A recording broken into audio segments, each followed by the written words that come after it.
Assalamualaikum warahmatullahi wabarakatuh. Alhamdulillah, segala puji bagi Allah yang telah menurunkan syariat yang sempurna dan penuh keadilan bagi seluruh hambanya.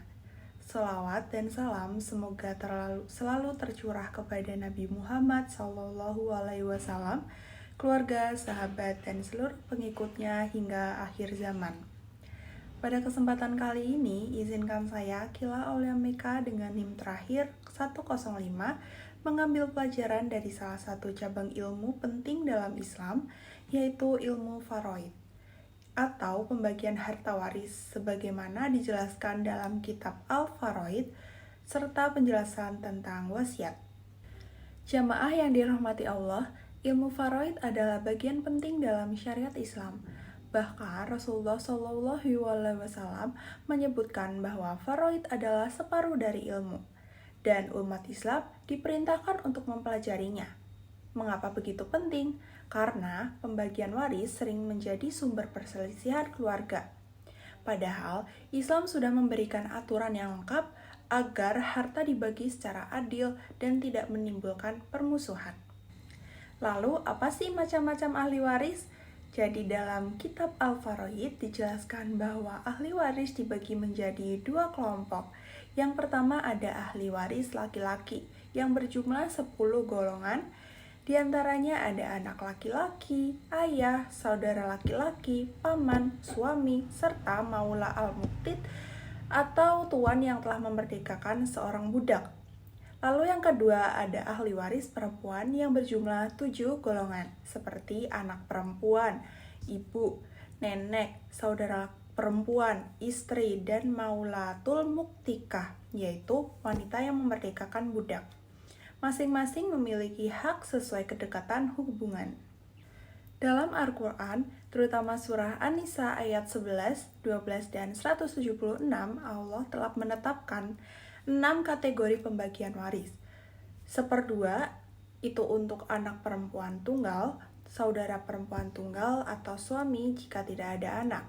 Lalu 1/4 itu untuk suami jika ada anak dan istri jika tidak ada anak. Lalu 1/8 itu untuk istri ketika suami memiliki anak, dan 2/3 itu untuk 2 anak perempuan atau lebih, atau 2 saudara perempuan atau lebih. Lalu 1/3 itu untuk ibu apabila tidak ada anak dan tidak ada beberapa saudara. Lalu 1/6 itu untuk ayah, ibu, nenek, dan beberapa pihak lain dalam kondisi tertentu. Pembagian ini bukan hasil pemikiran manusia, tetapi ketetapan Allah yang Maha Tahu. Materi dalam kitab juga menjelaskan beberapa ketentuan penting dalam waris. Yang pertama, ahli waris yang lebih dekat menggugurkan ahli waris yang lebih jauh. Misalnya, ayah bisa menggugurkan kakek. Lalu yang kedua, orang yang berbeda agama, membunuh pewaris, atau masih menjadi hamba sahaya tidak berhak mendapatkan warisan. Lalu yang ketiga, ada keadaan asobah, yang berarti kerabat laki-laki yang mendapatkan sisa warisan setelah bagian-bagian tertentu dibagikan. Ini menunjukkan sistem warisan Islam sangat rapi dan teratur. Selain warisan, Islam juga mengatur tentang wasiat. Dalam kitab disebutkan bahwa wasiat hukumnya diperbolehkan untuk harta yang diketahui atau belum ada bendanya.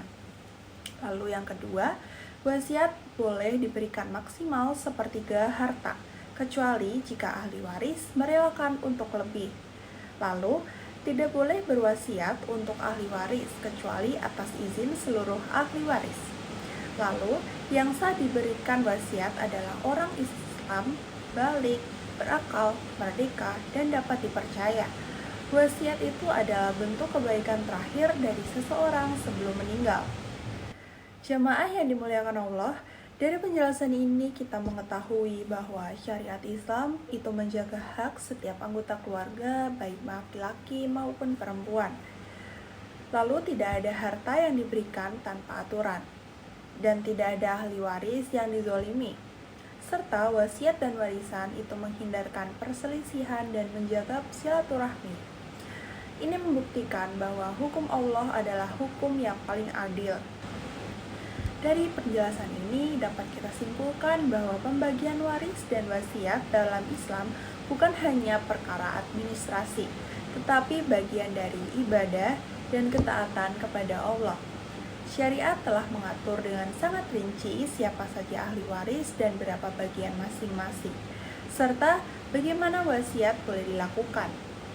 Marilah kita berusaha mempelajari dan menerapkan ilmu faraid dalam kehidupan agar harta yang kita tinggalkan dapat menjadi berkah dan keluarga kita terhindar dari pertengkaran.